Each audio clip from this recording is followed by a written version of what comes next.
हम मिट्टी का लेप करते हैं, जी। इस लेप को हम दोबारा यूज कर सकते हैं? उसी लेप को दोबारा यूज नहीं करना चाहिए, क्योंकि मिट्टी में विष को चूसने की क्षमता होती है, और जब आपके शरीर से उसने टॉक्सिन्स को खींचा है या विष को चूस लिया है, अब वो मिट्टी आपके लिए यूजलेस हो जाती है। और मिट्टी को, जैसे पेट पर हम मिट्टी लगाते हैं, पेट पर मिट्टी लगी है, थोड़ा सा मोटी भी होती है, उसको आप इकट्ठा करते रहिए। उस मिट्टी को आप 1 वर्ष के बाद प्रयोग में ला सकते हैं। उसको धूप में रहने दें, उस पर थोड़ी बारिश भी आ जाए, ठंड भी उसके ऊपर से गुजर जाए, 6 ऋतुएं उसके ऊपर से गुजर जाएं, वो सभी ऋतुएं उसका फिर शोधन कर देंगी, उसका ट्रीटमेंट कर देंगी। उसके बाद में फिर वो मिट्टी नॉर्मल हो जाएगी। फिर जब उसमें हानिकारक तत्व नहीं रहते, आप उसके बाद में फिर उस मिट्टी को सुखा करके, कूट करके, छान करके प्रयोग में ला सकते हैं। ठीक है, धन्यवाद। महाराज, हम एनीमा कितने दिन बाद कर सकते हैं और कितना ले सकते हैं? एनीमा देखो, इसके विषय में एक ही बात कहूंगा, जो आप सीख रहे हैं और कर रहे हैं। जी। सप्ताह में 1 दिन का नियम बना लो। जी। कितना? 1 दिन। 1 दिन का नियम बना लिया, जिसमें शुद्धि क्रियाएं भी, मिट्टी की पट्टी भी, एनीमा भी, पूरा शुद्धिकरण हो गया। जैसे मैं हूं आपके सामने, मुझे एनीमा नहीं लेना पड़ता है, आवश्यकता नहीं लगती। डाइट उस टाइप की है नहीं, गलत डाइट ही नहीं है। और जो थोड़ा बहुत होता भी है हल्का फुल्का, तो मुझे डाइट का फिर पता है कि मैं अगर 2 रोटी कम खाऊंगा तो मुझे एकदम नॉर्मल हो जाना। मुझे तो अपने को अप डाउन कैसे बैलेंस करना है, ये हमें समझ होनी चाहिए। तो एनीमा की भी हमें आवश्यकता नहीं पड़ेगी अगर आपका खान पान परफेक्ट है, खान पान अच्छा है। फिर भी आप सप्ताह में 10 दिन में, 15 दिन में रेक्टम की धुलाई करने के लिए, क्योंकि रेक्टम के अंदर कुछ रेशे इकट्ठे हो जाते हैं, और वही रेशे सुड्डे बन जाते हैं। फिर आगे चल करके रेशे पर रेशे, रेशे पर रेशे से चिपक करके उनके सुड्डे बन जाते हैं, उसमें कीड़े तक पड़ जाते हैं। इसलिए यदा कदा अपने रेक्टम को और आंतों को धोने के लिए आप एनीमा का प्रयोग कर सकते हैं। ठीक है जी। स्वामी जी, जो क्रियाएं हमने सुबह की व्यायाम के बाद, सबसे पहले हमने जल नीति ली, रबड़ नीति ली, और उसके बाद हम लोगों ने अपना तेल नीति की जी। ये हम घर में जाके भी इसको रूटीन में कितने दिन बाद करना चाहिए? यहाँ से जैसे हम करके लगातार करके जा रहे हैं आपके पास, 7 दिन हम लोगों ने किया, तो घर में हमें कितने दिन बाद कर लेना चाहिए ऐसा? ठीक, जो प्रश्न आपने अभी पूछा है उसका उत्तर मैं पहले दे चुका हूं। मैंने कहा कि सप्ताह में 1 दिन का आप रूटीन बना लें, 10 दिन में कर लें, 15 दिन में कर लें, लेकिन करते रहें, छोड़े नहीं। नहीं छोड़ेंगे तो जो सलाइवा इकट्ठा हुआ है, गले में हमारे रेशे चिपके हुए हैं, या हमारे आईज के आसपास चिपका पड़ा है, और इंटेस्टाइन में चिपका पड़ा है, वो समय समय पर धुल धुल करके साफ होता रहेगा और आप एकदम ठीक रहेंगे। 7 दिन में 1 बार करें। स्वामी जी, एनीमा के लिए जो पानी यूज होता है, अब उसको कैसे पता चलेगा हमें कि किस समय किस प्रकार का उसमें वो मिलाना है और कितना मिलाना है? इसके लिए थोड़ा सा। ठीक, जैसे आप भिन्न भिन्न प्रकार के जल से एनीमा लेते हैं, यही ना? वैसे तो इस पर मेरा पूरा एक ऑडियो है, बहुत ही अद्भुत। एनीमा की पूरी डिटेल मैंने दी है उसमें। यहां तो हो सकता है मैं कम बताऊंगा, लेकिन वहां एनीमा पॉट बनाने तक का तरीका बता रखा है। अपने घर में ही हम एनीमा पॉट बढ़िया, मजबूत और टिकाऊ कैसे बना सकते हैं वो भी बताया है, और कि पानी में क्या क्या मिलाना है, किस किस प्रकार का। तो मैं तो चाहूंगा डिटेल जानने के लिए आप निरोग भारत चैनल में जाकर के एनीमा, निरोग भारत एनीमा टाइप कर देंगे तो पूरा का पूरा आपके सामने खुल करके आ जाएगा। तो एक बार पहले आप सुन लीजिए उसको, यदि फिर भी संशय रहेगा तो मैं तो आपके साथ में ही हूं, फिर आपको बता दूंगा। फिर भी आपने मुझसे प्रश्न किया है तो हल्का सा मैं बता ही देता हूं। सादा पानी का भी एनिमा लेते हैं, ठंडे पानी का। ठंडे पानी का एनिमा जब आंतों में भयंकर गर्मी हो रही हो, मल अगर अंदर भर गया है, ऐसी अवस्था में गुनगुने पानी का उसमें हम नींबू डाल सकते हैं। आधा नींबू निचोड़ दीजिए और छान लेना पहले ही, नहीं तो उसके जो नींबू के रेशे हैं वो नोजल में फंस जाते हैं। तो ये हो गया त्रिफला। त्रिफला का एनिमा, त्रिफला कोई बड़ी बात नहीं है। 1 चम्मच त्रिफला अच्छी तरह से 1-1.5 लीटर पानी में उबाल करके छान के उस पानी से एनिमा ले लीजिए। सनाई की पत्तियां जो म्यूकस को निकालने का काम करती हैं, लगभग 10 ग्राम पत्तियां आप पानी में बॉईल करके 1.5 लीटर पानी में उसको छान के रख दें, उसके बाद उससे एनिमा ले लें। और इसी तरह से अमलतास के गूदे का, अमलतास जानते होंगे आप लोग, लंबी फली होती है। अमलतास के गूदे का भी एनिमा लिया जाता है। उसको कूट करके और उसको पका करके जब तैयार हो जाए तो उससे आप एनिमा ले लीजिए, ठीक है। और अगर आंव बनी हुई है अंदर, भयंकर आंव, ऐसी अवस्था में आप खट्टी छाछ का, मैं कहूंगा सड़ी हुई छाछ का, यानी कि ढक्कन बंद करके आपने रखा हुआ है, जब आप उसके ढक्कन खोले ऐसे लगता है ना, खट्टी खट्टी लगे ऐसे करके तो खट्टी, क्योंकि मैंने ऐसे किया इतनी खट्टी हो जाती है वो। तो खट्टी छाछ का, खूब खट्टी छाछ का एनिमा जब लेंगे तो आंव को काट काट के निकालती है। एक होता है लाल दवाई, पोटेशियम परमैंगनेट। कुछ ही कण, चुटकी भर के नहीं, कुछ ही कण पानी के अंदर डाल करके, गुनगुने पानी में आप उसका एनिमा ले लीजिए। मल की लेयर्स को तोड़ तोड़ करके वो निकाल देता है। तो आप इससे एनिमा ले सकते हैं। और बताता हूं, अरंडी का तेल, अरंडी का तेल का एनिमा ले लीजिए। 100 ग्राम अरंडी का तेल आप पाइप में डाल दें। किसमें? जो इसका पाइप है ना एनिमा वाला, उसमें थोड़ा पानी डालें, ज्यादा मात्रा में ना डालें, और ताकि पूरा पूरा चला जाए। ऐसा ना हो कि पानी आपने ज्यादा भर दिया, ऑयल ऊपर आ गया और ऑयल वहीं रह गया और पानी अंदर चला गया। तो यानी कि क्वांटिटी और दिन से पानी की कम रखें ताकि पूरा का पूरा वो अंदर चला जाए। वो ल्यूब्रिकेंट आपके हाथों में जो ड्राइनेस आ गई थी उसको वो दूर करेगा। बाकी हमारे एजेंडे में बहुत सारी चीजें हैं, ढेर सारी चीजें हैं जो शायद नेचुरोपैथी में आपको जल्दी से ढूंढने से मिलेंगी भी नहीं। इतनी सारी चीजें हैं, तो समय समय पर हम बताते रहेंगे। अभी इतना ही।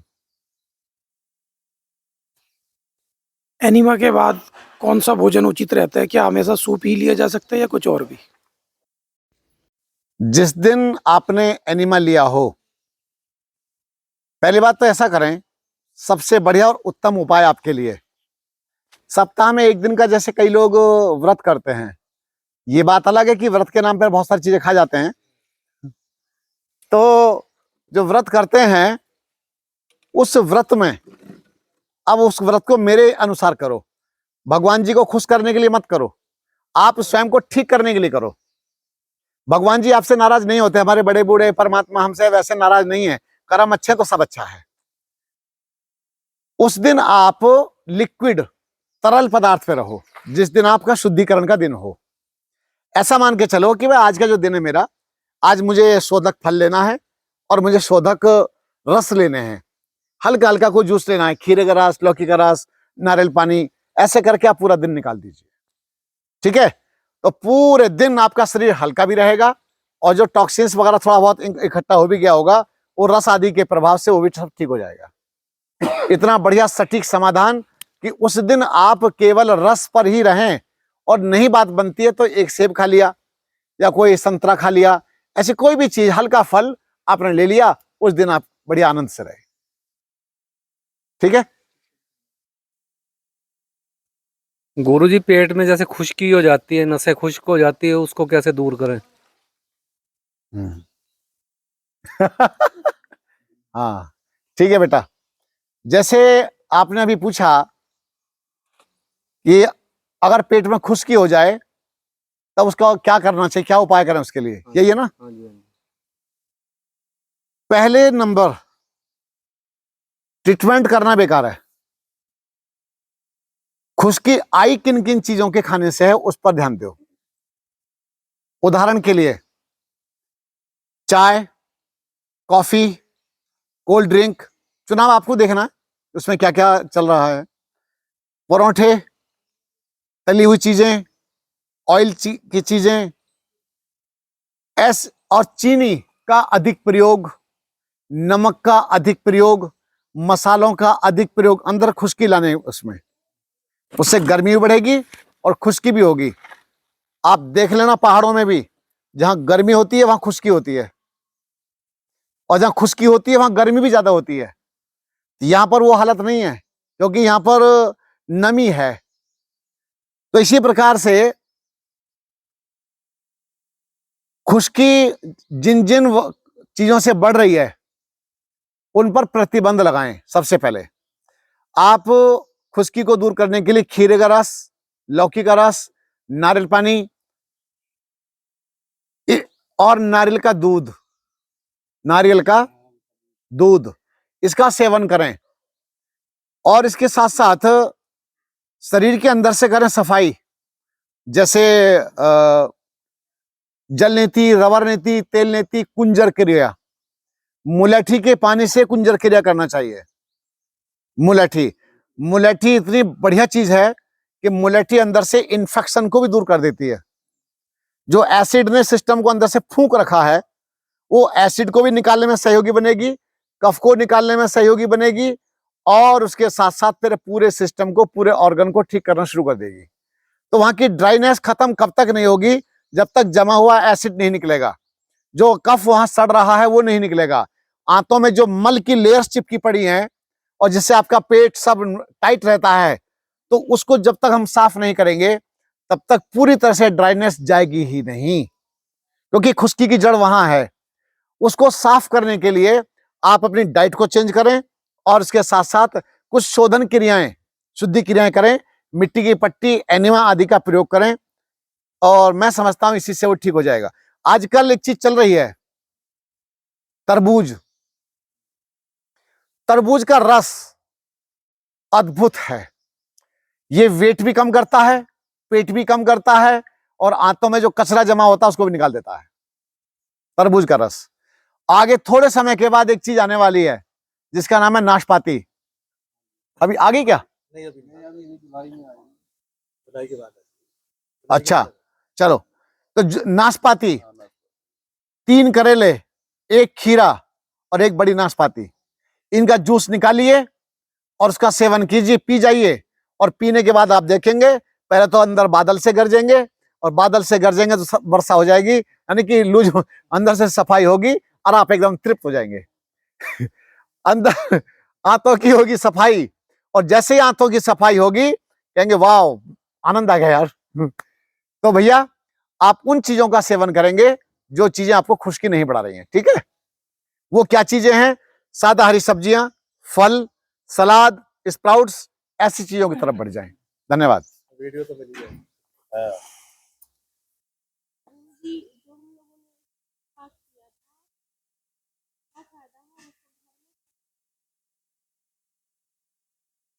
स्टीम बाथ करने से रोम छिद्र खुल जाते हैं, हमारी धमनियों में जो तनाव होता है वो दूर होता है, मांसपेशियों की अकड़न दूर होती है, त्वचा में जो अकड़न होती है वो थोड़ा सा सॉफ्ट बनती है, और वाटर लेवल कम करने का काम करती है। क्यों? सिकाई होगी, पसीना निकलेगा, पोर खुलेंगे, और आपका वाटर लेवल, मेरा देखिएगा ये वाटर लेवल 0, ये देखो कहीं नहीं है, कुछ नहीं है। इस नहीं तो क्या होता है कि चमड़ी पकड़ते हैं, मोटा मोटा आ जाता है, आपका मांस पकड़ा जा रहा है। और यही नहीं, हर जगह से ऐसा ही है। तो इसीलिए आप लोगों को ध्यान रखना होगा पूरी तरह से। प्रश्न दोबारा रिपीट करो।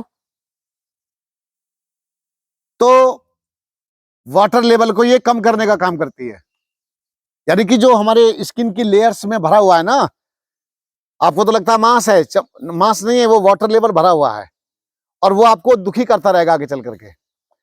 क्योंकि स्टीम बाथ, अब आपकी समस्या यह है कि आपने यहां तो कर लिया और हमने भी कोई तूफान नहीं किया है, हमने भी एक तिरपाल का बना रखा है। आपने देखा होगा जैसे हम हैं ऐसे ही हमारे पूरा सिस्टम है, पूरा का पूरा त्रिपाल का हमने सिलवा करके बांध रखा है, जिसमें आपको बिठा बिठा करके हम स्टीम बांध दे रहे हैं। अब आपको घर में कैसे करना है वो समझ लो। ये सिस्टम तो समझ गए, गैस कैसे रखी जाती है, चूल्हा, सिलेंडर, और दूसरा ये है कुकर। ये जो पाइप ऊपर लगाते हैं, ये पाइप माता जी से मिल जाएगी, और नहीं मिलेगी तो रबड़ की पाइप आती है, गैस पाइप एक, उसे लगा दो कुकर के ऊपर, नाप करके अपने हिसाब से कितनी भी लंबी ला सकते हो, है ना, वो मिल जाएगी आपको। अगली बात, अब आप क्या करें, स्टीम बाथ से पहले एक बड़ा कंबल ले लें, कंबल ले लें और सिर को गीला कर लें, गीला तौलिया रख लें। उसके बाद तैयार होकर के कंबल के अंदर बैठ जाएं कुर्सी पर, और कंबल ढकेंगे ऐसे, कुर्सी के बाहर से कंबल आएगा, बाहर से कुर्सी कंबल के अंदर रहेगी, कुर्सी भी और आदमी भी, और पाइप जो रहेगा वो कुर्सी के नीचे रहेगा। ठीक है देवी जी, अब वो जो कंबल है नीचे तक लटका रहेगा पूरा, और वो जो भाप जाएगी पूरी तरह से कंबल के अंदर रहेगी, और आपका स्टीम बॉक्स भी बन गया और स्टीम बाथ भी हो गया। बोलो सत्यनारायण भगवान की। है हम लोग सूर्य स्नान का जो मिट्टी लेपन हुआ था, उसका क्या फायदा? सूर्य स्नान के बाद मिट्टी का लेप जब हम करते हैं, एक तो सूर्य स्नान से पसीना निकला, खूब निकला पसीना, या कम निकला? खूब निकला, नहा गए पसीने में, और हो सकता है कि इतना पसीना वर्षों बाद निकला हो, ये तो नहीं कहूंगा कि कभी नहीं निकला होगा, इतना नहीं, किस्तों में। तो ये जो पसीना निकला है आपका, तो ये इतना बड़ा उपकार हो गया है, बहुत बड़ा। और उसके बाद में जो हमने मिट्टी लगाई है, पसीने के माध्यम से भी इसको बाहर किया, मिट्टी ने, और हमारे पोर खोल करके साफ किए, बढ़िया किए, और हमारी जो त्वचा की जो लेयर्स होती है उनको भी ठीक किया। त्वचा के ऊपर जो मल की परतें चिपकी पड़ी होती हैं, जो हमको दिखाई नहीं दे रही होती, वो मल की परतें भी फूल जाती हैं, ठीक हो जाती हैं, मतलब मिट्टी उसको भी ठीक करना शुरू कर देती है, स्किन को साफ कर देती है। अभी 1-2 दिन के बाद देखना, आपकी त्वचा शीशे की तरह से चमकनी शुरू हो जाएगी, आपके मुखमंडल पर चमक बढ़नी प्रारंभ हो जाएगी। क्यों? मिट्टी जब आप लगाते हैं बाद में ना जो सूख जाती है, उसको खूब रगड़ना चाहिए, रगड़ रगड़ करके तब छुड़ाना चाहिए, और छुड़ाने के बाद में फिर स्नान करना चाहिए। तो ये बहुत बढ़िया, तो मिट्टी तो आपको नया जीवन देने का काम करती है। अभी आपको आज हम मिट्टी का और एक काम और कराने वाले, गड्ढे वाला। हमने आपके लिए गड्ढे खोद रखे दबाने के लिए। आज आपको धरती माता की गोद में सही में सोने का, लेटने का आनंद प्राप्त होने वाला है, जो ऐसा कभी नहीं किया होगा आपने, मुझे पूरा विश्वास है कभी नहीं किया होगा। इनका भरोसा नहीं है, कभी कुछ कर बैठे हो तो कुछ पता नहीं। तो मेरा मानना यह है कि जितनी भी प्रक्रियाएं मैं आपको यहाँ करवा रहा हूं, करवा नहीं रहा हूं, साथ के साथ सिखा रहा हूं। पूरी ट्रेनिंग भी आपको साथ के साथ मिल रही है, चल रही है, क्या करना है, कैसे करना है। और बस ये है, इन चीजों के आपको प्रचारक बनना है, अच्छाइयों के प्रचारक बनो। बुराइयां तो अपना चरम सीमा पर है ही, तो क्यों ना हो हम कुछ अच्छाइयों के बीज बोते चलें, ताकि समाज कुछ बचा रहे। बहुत बहुत धन्यवाद। स्वामी जी नमस्ते। नमस्ते जी। मेरी उम्र 63 इयर्स है। मैंने अभी तक कोई प्राकृतिक चिकित्सा का लाभ नहीं लिया है, तो क्या मुझे लेना चाहिए? वैसे मैं योग, प्राणायाम, व्यायाम नित्य प्रति करता रहता हूँ, फिर प्रतिदिन रहता है मेरा ये कार्यक्रम। तो क्या मुझे प्राकृतिक चिकित्सा के लिए भी आगे बढ़ना चाहिए या नहीं? कोई घर में गाड़ी घोड़ा है?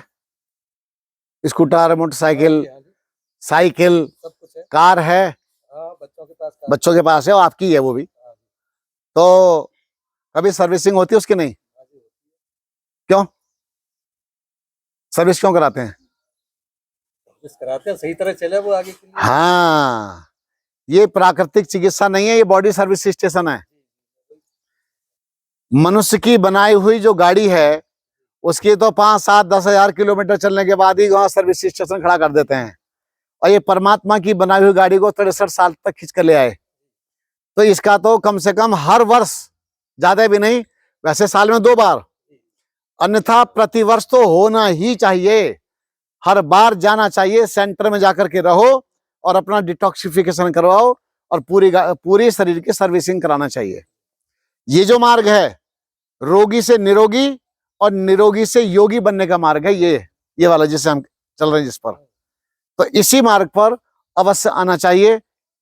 ठीक है, और ये प्राकृतिक चिकित्सा नहीं है, हम तो ये प्राकृतिक जीवन शैली की बात कर रहे हैं।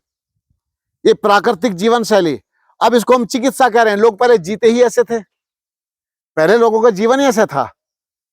अब चूंकि जीना भूल गए तो हमको अलग से भाप लो, मिट्टी लगाओ, ये पहले मिट्टी में जीवन था, तो इसीलिए अवश्य करना चाहिए। ठीक है, धन्यवाद।